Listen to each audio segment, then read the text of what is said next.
Hey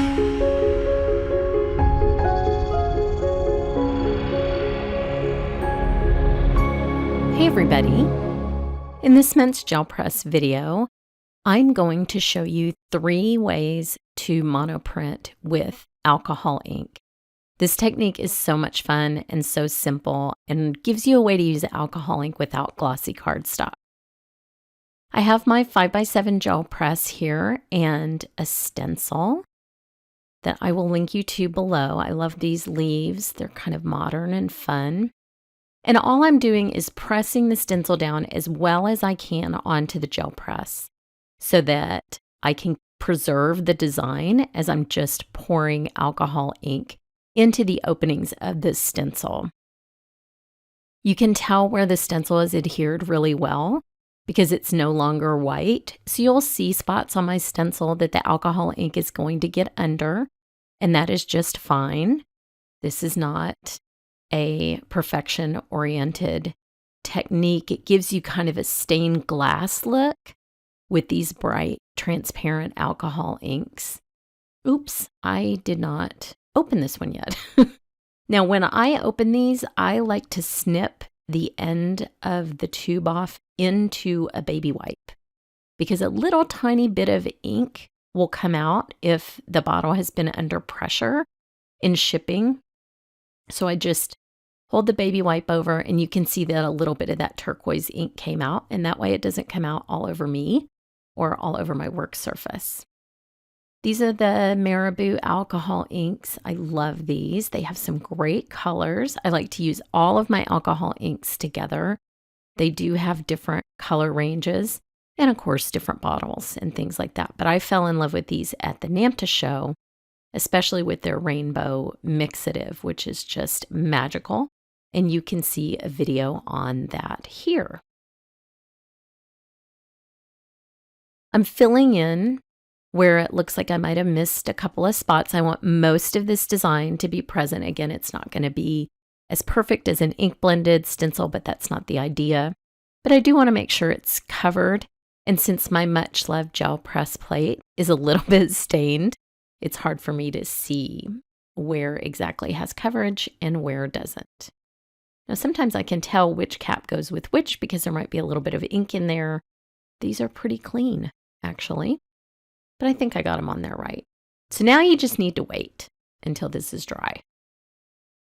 I can tell by just patting my finger on it and then looking to see if any ink has transferred to my finger. And then I can pull that stencil up and you can see this beautiful stained glass, funky design. Really fun. So now I want to release that medium from the plate. And this is something you've seen a million times before, but it's fun to me every time. And I'm going to lift that with white paint because basically I just want it to look like I've transferred this onto my cardstock, which I wouldn't be able to do with alcohol ink normally because you would need a special coated paper for alcohol ink, but I'm just using regular cardstock today. The thing with releasing an alcohol ink medium from your gel press cleanly is you just want to skim coat the paint. If the paint is too thick, it will not lift off that very thin layer of alcohol ink. So you'll see me just rolling my brayer onto the grid paper. For me, it's just kind of a memory thing. I can sort of tell when the paint is thin enough or translucent enough that I know that it's going to work. And the way that you learn this is to do a bunch of them wrong. So that's what I did. That's the only reason I can kind of get a feel for how much paint.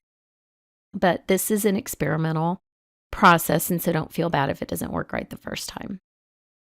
So I'm going to position my cardstock so I can get as much of the stained glass looking alcohol ink as I can. And I will just put a piece of paper over here and sort of position it over the edge. This is going to just help me rub without getting paint all over my hands because I do have a doctor's appointment today.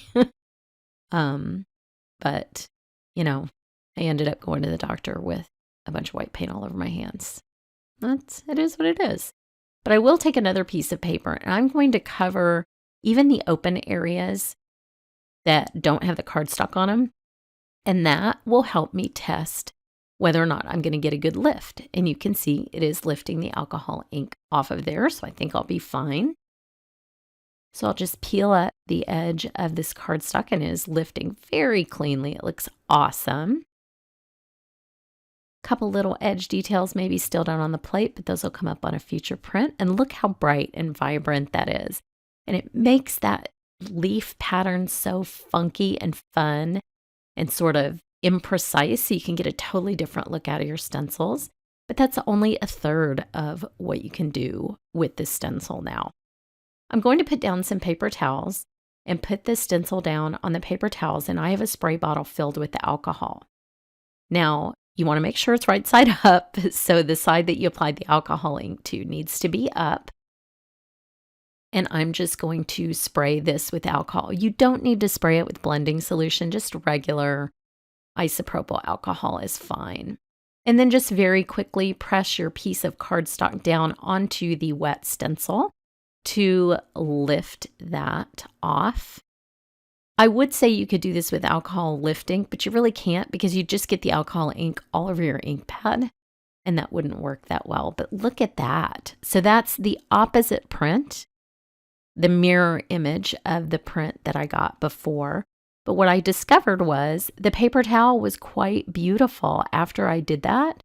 So I put a piece of paper underneath the stencil, repeated the process, sandwiching the stencil in between those two pieces of paper, and I got two totally different looks. So I hope you've enjoyed this. Head over to my blog today for some additional projects, and thanks so much for watching.